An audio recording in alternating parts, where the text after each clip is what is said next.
আজকে সারা রাত এই পরিমাণ বৃষ্টি। এখন বাজে প্রায় 10:30। এখনও সেম, শুধু বৃষ্টি আর বৃষ্টি। এই পরিমাণ বৃষ্টি হয়েছে।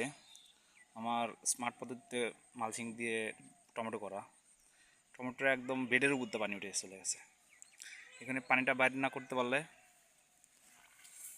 একটা গাছও বাঁচবে না। এমনিতেই গাছের অবস্থা খুব খারাপ। গত 15 দিন হলো একটানা বৃষ্টি, আবার রোদের কারণে গাছ মারা গেছে 50% মতন। আবার এই অবস্থা, জানি না কৃষকের কপালে কী আছে। আল্লাহ রক্ষা করুক আমাদের সবাইকে এবং ধৈর্য ধরার তৌফিক দান করুক। শুধু টমেটো না, একদম পুরো জমিটাই আমার এই অবস্থা।